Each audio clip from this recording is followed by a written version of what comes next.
Hello there, newcomers. I'm Sara Sharp, and this is my twin brother, Simon. Hello, everyone. We're history buffs, adventurers, and your hosts for a brand new show on the Micah Fruge Design Podcast Network, A Trip in Time, the historical exploration podcast. We recently inherited a special legacy from our grandfather, along with a few magical items, if you can believe it. And these aren't your run-of-the-mill keepsakes, friends. These items have powers that can take us anywhere in history, or to any place in the world. And what do you do with magical items that can let you travel through time and space? You start a podcast, of course. With each episode, we'll use these artifacts to transport ourselves and you, our listeners, to a specific time in history, to a precise place of historical significance. Whether it's the grand halls of a king's palace or the quiet corners of an ancient library, we're here to share the sights, the sounds, the smells. Don't forget the food. The very essence of the past itself. And through it all, we'll paint a vivid picture of history and help you understand how it all really went down, as if you were actually there. Our journey begins with a letter from our late grandfather. One that we found while trying to make heads or tails of the collection of historical artifacts and documents that he kept in his attic study after we inherited the house. My dearest grandchildren, you have always been two of the greatest sources of joy and entertainment in my life. And it is for that reason that I've chosen to leave you the remaining pastimes which have brought me the most happiness over the course of my many years of life.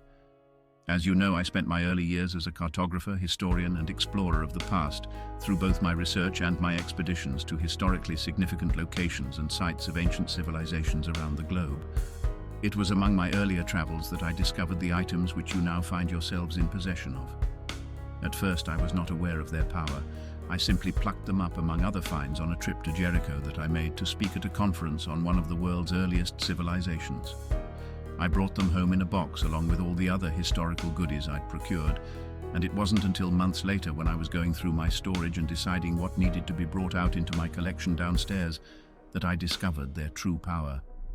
Since then, the items I'm about to bequeath to you have brought me countless hours of escape from the endless and increasingly concerning troubles of our modern world.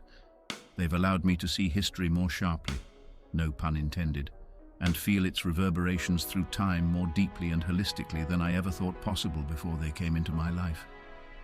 So much so, in fact, that it saddens me to realize that my life is nearing its end, and I'll likely have to part with each of these items, along with the two of you and the rest of the material world, before too long.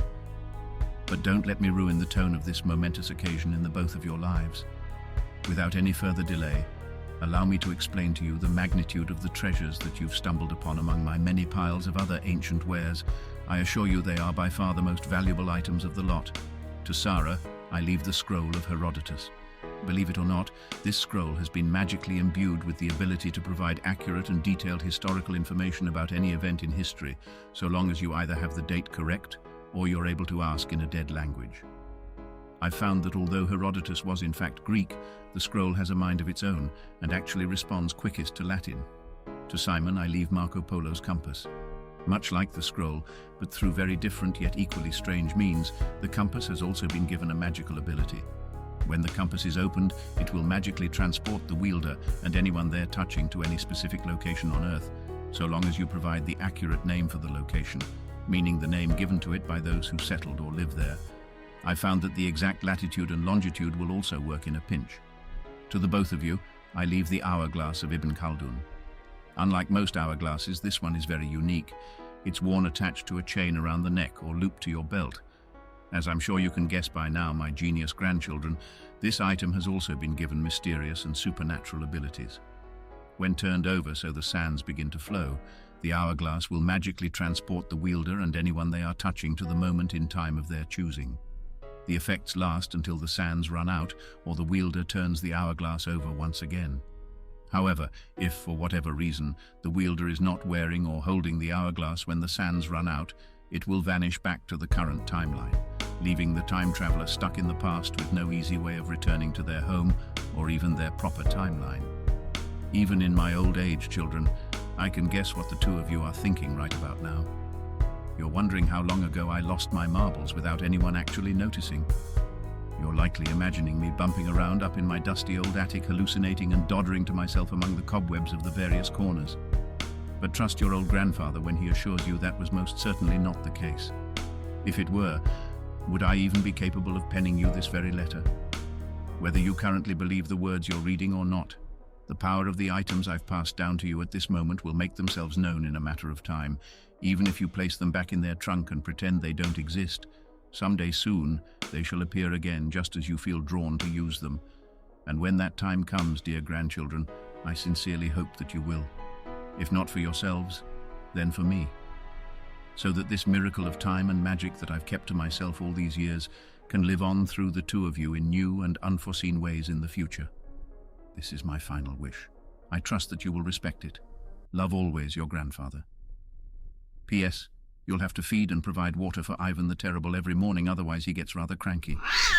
As you've just heard, our grandfather has given us an incredible gift, and we're excited to honor his final wish by sharing this adventure with all of you. So come, join us as we embark on a trip in time, Follow the show on social media and be one of the first to catch our inaugural episode. where we're taking a trip back to see the 1893 Chicago World's Fair, from the unveiling of the world's first Ferris wheel to the first public demonstration of the potential wonders of electricity. The adventure begins soon at micafrujedesign.com/a-trip-in-time. We'll see you there.